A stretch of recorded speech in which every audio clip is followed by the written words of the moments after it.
Welcome to Toffee TV. I'm here at St George's Hall with half of one of Everton's most unbelievable midfield duos, Paul Bracewell. Paul, pleased to meet you. Pleased to meet you, mate. What's it like being part of this film, and was it about time this film was made? We got a phone call from Rob and told us what he was going to do, and I think he asked, do you think I have a problem with the lads getting involved? And I said, there'd be no chance, you know. I mean, everybody would love to get involved, so here we are, you know. Absolutely. As a fan, it's fantastic, absolutely fantastic that this film's being made. But you were part of that midfield, and obviously we're looking at it now as Evertonians and thinking, how can it improve so quickly?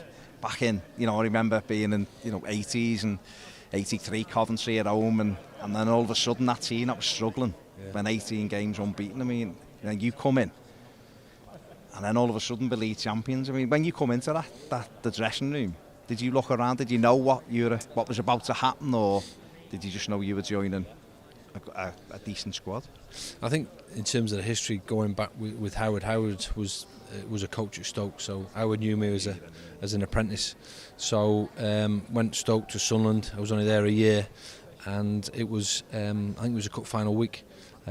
Met Howard at a hotel in Heathrow. I was going out with the under-21s. They were preparing for the FA Cup final. Obviously they won that, which was fantastic, so I was joining a club that had just won the FA Cup. So when you walk in that dressing room, obviously some big characters just won the FA Cup, like I said, and my first game was a Charity Shield, which we won. Yeah. So and the rest of the day is history, you know.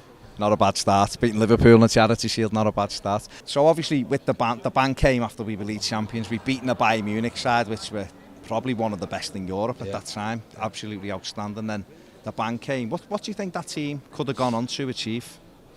Difficult to say, but in terms of disappointment, I mean, after that, the team did break up. I would say that was one of the major factors that lads, decided to move on.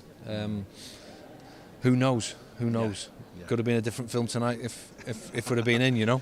Most definitely, and obviously you had the injury, which Billy Whitehurst still. I haven't forgiven him, so I don't know whether you've ever forgiven him. No. But what's it like when Rob said about obviously doing the film? What's it like being back with all the lads? Because you probably haven't seen them you might have seen one or two or half a dozen maybe over the years. Was it great to get back in the same room with them all? Yeah, looking forward to it. I think we had a reunion. I think down at the Echo. 25 years. Yeah, and I think most of the lads were there. Obviously, there's people have passed away since then as well, which is disappointing. But I'm sure they're looking down tonight. But no, really looking forward to meeting the lads and catching up for a glass. Well, no, that passed to Trevor Stephen. Yep. Did you mean it? Of course you meant it. I'm only joking. You just touched on it there. Obviously, the one sad thing tonight is that the gaffer's not here himself, Howard. But this is a fitting way, and I'm sure he'll be raising a glass to everyone wherever he is. 100%. Yeah, and I think the turnout tonight shows not only respect to him but also the club as well. Fantastic club to play for, and once the blue, always the blue, as they say. Still look out for Everton. Yeah, 100%. Yeah, it's always the result I look for. Outstanding, Paul. Thanks very much for your time. Superb. Thanks very much.